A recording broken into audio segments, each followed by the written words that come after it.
It's invisible. It's silent. It takes up, no physical space. But it is probably the single most powerful force in the room with you right now. It is. And the strange thing is, we usually ignore it. We treat it like background noise until it becomes completely overwhelming. I'm talking about that specific feeling. You know, the one where you walk into a meeting at work and nobody has said a single word to you yet. Everyone is just, sitting there with their laptops open, typing away. But you instantly feel heavy. Drained.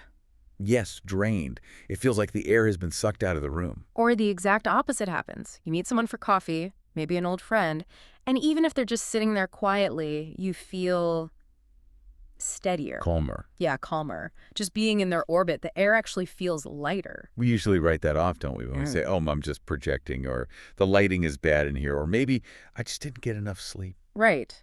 But the source we're looking at today says, no, you're not imagining it. You are physically feeling a broadcast. A broadcast. That's the core idea we're unpacking. We tend to think of our minds as these private, sealed-off vaults. Totally. We tell ourselves, my thoughts are my own. They stay right here in my skull. But the material we're digging into today suggests the mind is actually a transceiver. It's a radio tower. It's constantly broadcasting your internal state to the world, and this is the part that can be a little scary. It's constantly downloading the states of everyone around you. And if you don't know how to tune that radio, then you are just an open antenna. You're picking up static, fear, panic, other people's bad news. You become a victim of what Atkinson calls the mental atmosphere. Which is exactly why we're doing this exploration today. We're revisiting a classic text, William Walker Atkinson's Thought Vibration. Specifically, we're zooming in on Chapter 2, thought waves and their process of reproduction. And I want to be really clear right off the bat. When Atkinson talks about vibrations, it can sound a little mystical. It can, but you have to remember the context. He was writing in 1906. This was the era of Marconi. So the wireless telegraph was brand new. Brand new technology. I mean, people were suddenly realizing that you could send invisible messages through the air across entire oceans. So when Atkinson talks about waves, he isn't trying to be a mystic. He's trying to be a mechanic. He's describing the physics of the mind using the best science that was available to him. Yeah, exactly. And that's our mission for this conversation. We want to take these 1906 mechanics and translate them into practical skills for us today. We want to figure out, how do we stop catching the wrong signals?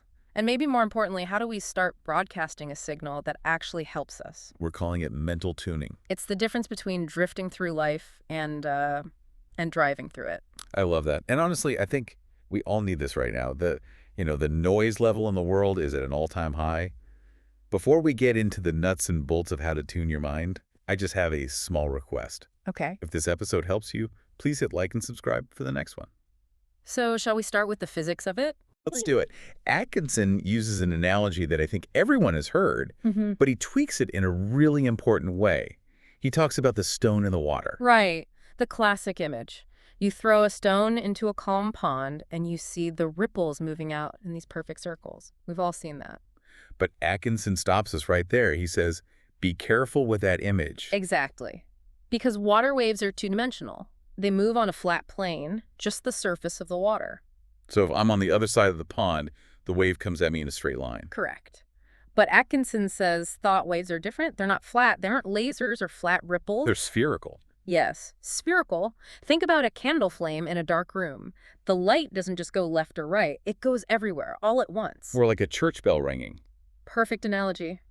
The sound vibration expands in a sphere. It goes up, down, north, south, east, west simultaneously. It radiates from a common sender. So if I'm sitting in my office, just seething with anger about an email I got, I'm not just keeping that in my head. And I'm not just sending it to the person who sent the email. No. You are, for all practical purposes, filling the room with it. You are pressurizing the atmosphere around you with the vibration of anger. Wow. That's a wild thought. You are literally creating a mental atmosphere. That is Atkinson's term. He argues that just as our bodies move through a sea of air, our minds move through a sea of thought. And for him, this wasn't just a metaphor. He believed it was a measurable force. He did. Now, modern science might use different language. We talk about emotional contagion or the mirror neuron system in the brain. But the effect is identical. When you are in a state of high intensity, You are broadcasting. It explains so much, like why you feel so tired after hanging out with someone who's constantly complaining, even if they aren't complaining about you. You're just bathing in that sphere of negativity. You're processing their waste heat, basically. Okay, but here's the pushback I have, and I think you might have this too, listening to this. If everyone is broadcasting all the time, if the air is full of anger and joy and panic and greed, why aren't we all just overwhelmed instantly? Why isn't your head exploding with the thoughts of the guy next to you on the bus? Exactly. That is the million-dollar question. If the air is full of signals, why don't we hear them all?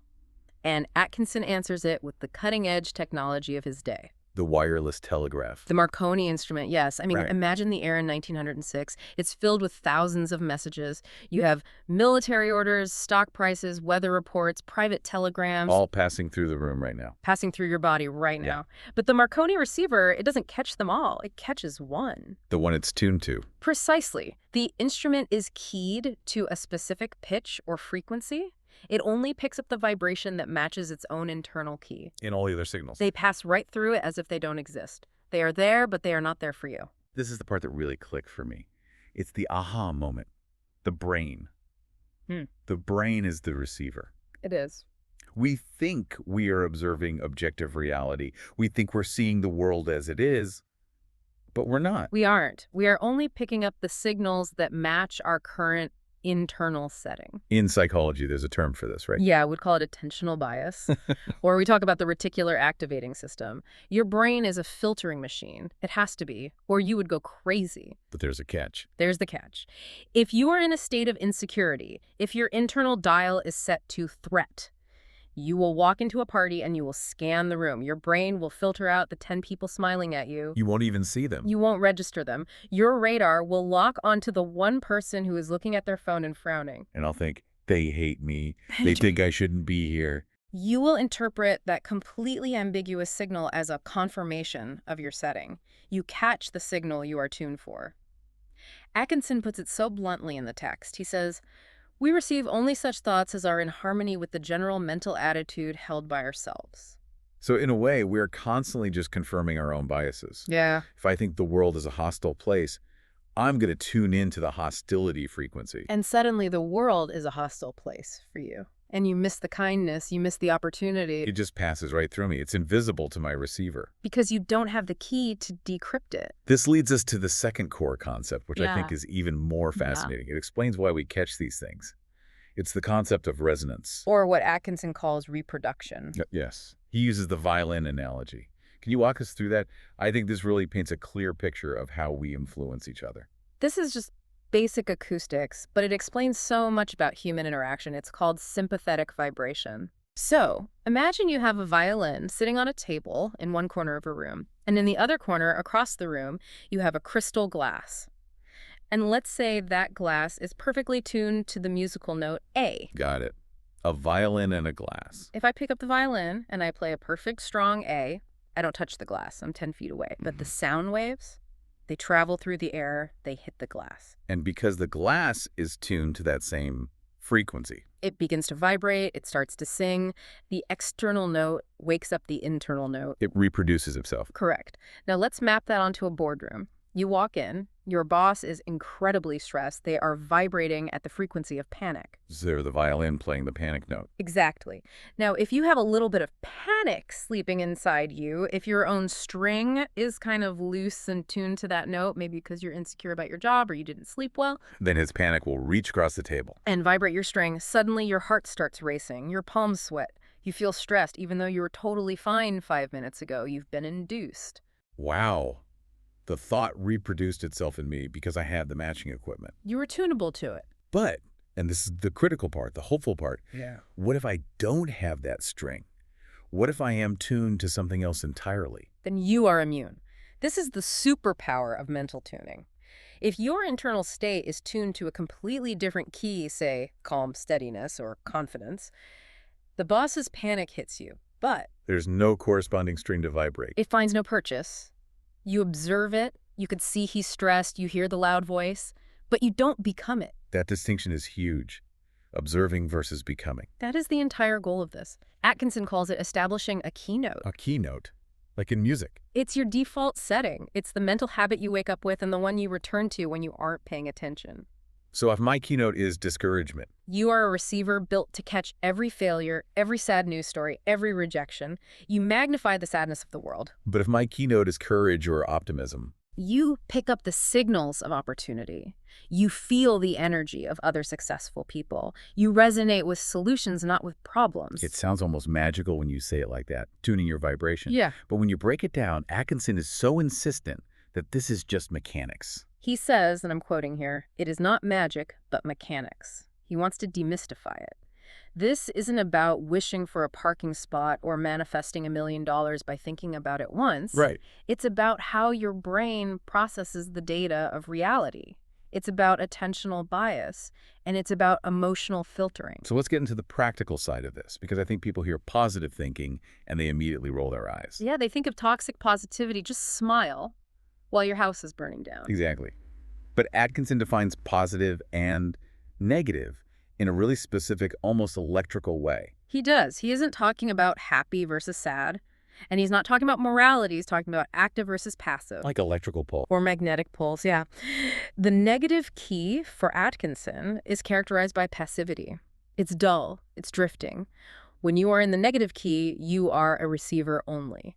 You're just influenced by the environment. Completely. If the room is sad, you're sad. If the news is scary, you're scared. He uses a really harsh phrase here. He says if you're in the negative key, you become a human doormat. It is harsh, but it's accurate. I mean, a doormat is something that things happen to. It has no agency. None. If you're in the negative key, you are being walked on by the thoughts, moods, and desires of everyone else. You have no boundary. You're porous. Okay, so what about the positive key? The positive key is active. It radiates, it's buoyant, it's courageous. When you're in the positive key, you are an influencer. You change the temperature of the room rather than just matching it. It's the difference between being a thermometer and a thermostat. That's the perfect way to put it. A thermometer just reflects the temperature, a thermostat sets it. So this is all about agency. The positive key is the active mind, and the negative key is the passive mind. That's it.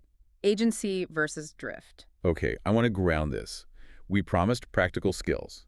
So let's look at 3 real-world scenarios where this tuning really matters. Let's start with work.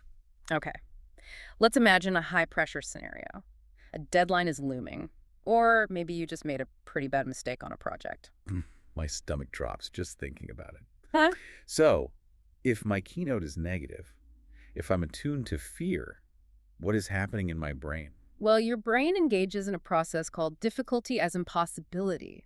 This is a concept from identity-based motivation theory, which aligns perfectly with what Atkinson is saying. Difficulty is impossibility. You hit a roadblock, and because you're tuned to fear, your brain interprets that struggle as a stop sign. It says, this is hard, therefore I am not good enough. Therefore it is impossible. Therefore I should just quit. And my receiver starts picking up all the evidence that I'm a failure. Exactly. You suddenly remember the mistake you made 3 years ago. You see your colleague looking at their screen and you think, they're judging me. You spiral. You're just reproducing the failure signal. You're vibrating in sympathy with the idea of incompetence. Now flip it. If I'm tuned to the positive key, if my keynote is competence, Then your brain uses difficulty as importance. You hit the exact same roadblock. The mistake is still there. The external reality hasn't changed. but my interpretation is different. Your interpretation is, this is hard, which means it matters. This is a challenge that's worthy of me. And you stop filtering for threats and you start filtering for solutions. So instead of seeing the skeptical colleague, I see the whiteboard. You see the path forward. You ask, okay, what is the next step? Instead of, how do I hide from this? You are tuned to the frequency of solution. Difficulty as importance. That is a game changer. Okay, example 2. Relationships. This is a big one. This is where the rubber meets the road. So let's take a classic domestic scene. You come home after a long day. Your partner or your roommate is there. They're in the kitchen washing dishes. They're quiet. They don't turn around, don't say hello immediately. My immediate reaction, my default setting is usually, what did I do? Why are they mad? That is negative tuning. You're assuming threat. You are projecting your own internal insecurity onto their silence. I'm tuned to the frequency of rejection. So you hear rejection in the clinking of the plates. You hear anger in the silence. And you might even start a fight. You might say, why are you ignoring me? And now they are annoyed. Exactly. Now you have created the very conflict you feared. You induced the resonance. You made the glass break. I broadcasted conflict, and they picked it up. Precisely. But what if your keynote is calm or secure? Then I interpret the silence differently. You think, oh, they must be tired. I'll give them a minute. Or maybe you don't even think anything at all. You just see it as neutral. Aristotle talks about this, right? The dissimilarity of habit. Yes. He implies that we shouldn't let a temporary difference in mood destroy affection. If you can remain steady, if you keep your positive key, often your steadiness will help them relax. You tune them instead of them detuning you. That is the power of the active mind. You become the anchor in the room. Okay, third example. Habits. The late night struggle. This is the ultimate passive mind versus active mind battle. It's 8 p.m., you're tired, your willpower is depleted. The autopilot kicks in. Right. The negative key, the passive key, always follows the path of least resistance. It's drift. Your brain seeks the easiest dopamine hit. Doom scrolling through social media, eating junk food you don't even want. Complaining to a friend. You're letting the environment, your phone, the couch, the TV, dictate your state. So how do we retune that? Yeah. Because in that moment, I don't feel like being active. I feel like melting. You have to intervene before the autopilot takes full control. Atkinson talks about the repetition principle. You consciously choose a different routine. Like putting on running shoes or picking up a book. Or making a cup of tea, and you repeat it. At first, it requires will. But eventually, it hits what scientists call the asymptote of automaticity. It becomes the new default. It does. You're retuning the instrument so that the cue relaxation equals reading instead of scrolling. This leads to a really crucial principle Atkinson talks about. He calls it the darkness versus light rule. And I think this is where most of us fail when we try to change our mindset. It's his most practical insight, I think. He says, and I'm quoting again, you cannot drive out darkness with a stick. I love that image. Someone just standing in a dark room, swinging a broom, trying to beat the darkness out. It's completely futile. You have to turn on the light. In mental terms, this means you cannot violently fight a negative thought. If you sit there clenching your fist thinking, I must not worry, I hate worrying. What's the object of your focus? Worrying. Right. Exactly. You are reinforcing the very vibration you want to stop. You're feeding it your energy. Atkinson says you have to slide the pitch up. You substitute. You don't fight the negative, you replace it with the positive. It's like changing the channel on the TV. You don't scream at the screen because you don't like the show. Yeah. You just pick up the remote and click. And this is so vital because of that social Wi-Fi concept we mentioned. If you're fighting the stress in the room, you are still engaged with it. You're still touching it. You have to detach. Detach and broadcast a new signal. This connects to the Stoics, doesn't it? I know you're a fan. Huge fan. Marcus Aurelius, Epictetus. They talked about the sovereign mind, the ability to withhold assent. That's the phrase. So when a wave of panic sweeps through your office, the sovereign mind says, I see this stress, I recognize it is happening, but I do not consent to it. I do not accept it as my own. That is the ultimate form of not catching the wrong signal. So how do we actually do this? We've talked about the theory, the physics, the psychology. I want to walk the listener through a specific exercise. We're calling this the keynote retune practice. Okay. This is a sequence designed to move you from that passive state to the active state. You can do this in the morning or right before a high-stakes event, like a negotiation. Okay, walk us through it. And if you're listening, try to do this along with us in your head. First, name the keynote you want. You need to select one word. An active positive state. It could be steadiness, courage, or focus. Okay. A crucial detail here, don't pick a negative like not anxious. Your brain doesn't really process the not, it just hears anxious. So pick the positive opposite. Okay, I'll Yeah. pick steadiness. That's a good one for me. Next, identify the dominant negative signal you keep catching. What's the main interference pattern for you? Is it comparison, panic, irritation? For me, lately, it's been urgency, that feeling that everything is a crisis and needs to happen now. Okay, good. So we have the target, which is steadiness, and the interference, which is urgency. Right. Next, choose one replacement phrase you will repeat today. This is your light that drives out the darkness. It should be short. For steadiness, it might be something like, I have time for what matters. I have time for what matters. I like that. It instantly lowers my heart rate. Next, choose one proof action that matches the keynote. You can't just think it, you have to physically prove it to your nervous system. So if my keynote is steadiness, Maybe the action is walking slowly to the water cooler, or taking 3 deep breaths before answering the phone, something physical. A physical action that proves I'm in the new key. Got it. Next up, choose one boundary. What will you not feed with your attention today? This is about closing the receiver to the wrong frequency. Okay, so if my interference is urgency, my boundary would be I will not check my email before my morning coffee. Excellent. And finally, close with calm reinforcement. Just take a moment to feel that steadiness. You are setting the dial, you're locking it in. That feels very doable. Takes what, maybe 2 minutes? Less. But the effect is that you're no longer drifting. You have set a course. You are now the thermostat. Now, even with a great exercise like that, things go wrong. We fall off the wagon, we get triggered. Let's talk about the common mistakes people make when they try to start tuning their minds. Because I know I've made all of them. The biggest one, mistake one, is expecting instant perfection. People try this keynote idea, and then at 10 in the morning, they get annoyed in traffic, and they think, oh, I failed, it doesn't work, I'm just an angry person. I have definitely done that. Yeah. Well, I ruined my Zen, might as well be angry all day. And we have to look to the Bhagavad Gita for the fix here. There's a beautiful teaching where the student complains that the mind is restless and turbulent. But the teacher says the practice is the return. Drift is not failure. Drift is the signal to practice returning. Again and again, the text says. You bring the mind back. That is the meditation. That is the tuning. So the wandering isn't the problem, it's the refusal to come back that's the problem. Precisely. Mistake 2 is using will as tension. This is a very common misunderstanding of Atkinson. People think willpower means clenching your teeth and straining. I will be happy. Which usually just gives you a headache and makes you look crazy. And it creates static. Atkinson is clear. Will is not strain. Will is a calm, steady command. Think of a captain on a massive ship. The captain doesn't run around screaming. Right. The captain stands on the bridge, looks at the horizon, and quietly says, 10 degrees starboard. And the whole massive ship turns. Calmness beats strain. The captain versus the panic sailor. Okay, mistake 3. Mistake 3 is ignoring the physical. You cannot think confidence while you are slumped over, looking at the floor, breathing shallowly. Your body is sending a conflicting signal to your brain. Always. It is a feedback loop. Action reinforces thought. If you want to change your keynote, change your posture first. Stand up. Open your chest. Walk with the rhythm of the state you want to be in. You have to physically embody the vibration. What's mistake 4? Fighting the old habit. We touched on this with the darkness versus light idea. Don't wrestle the old habit. Seneca, the Stoic, used the term miserly attention. Be stingy with your attention. Yes. Don't give the old habit a single scrap of focus. Starve it and focus entirely on building the new track. And the last one, mistake 5. Underestimating repetition. We live in a world of hacks and instant fixes.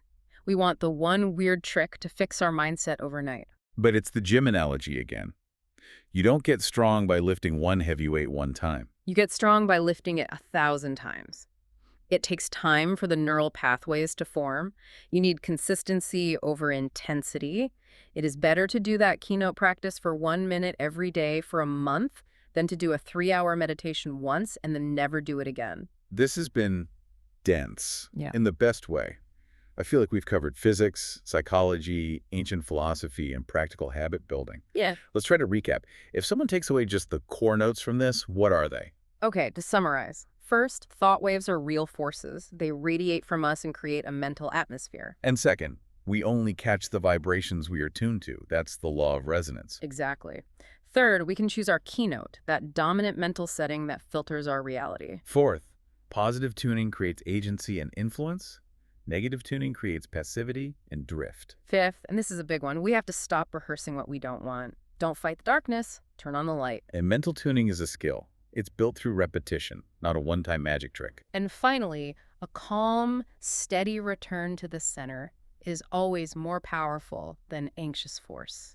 It really changes how you walk through the world. You start to realize you have this instrument in your head, and for years, maybe you've just been letting it play whatever static is in the air. Whatever the news says, whatever your stressed out boss says. But you can grab the dial. You can actually tune it. And when you do, you not only change your own experience, you start to broadcast a signal that helps the people around you. You become the tuning fork that brings the rest of the room into harmony. That's a beautiful thought to end on. Now, next time, We're going to go even deeper. We've talked about tuning the instrument. But in our next conversation, we're going to talk about rebuilding the instrument. Yes, talk about the mind and mind building. We're moving from software to hardware, essentially. How to physically and mentally construct the brain you actually want. You won't want to miss that. Thanks for being here. If you want the full series, check the playlist, and please like and subscribe so you don't miss the next episode.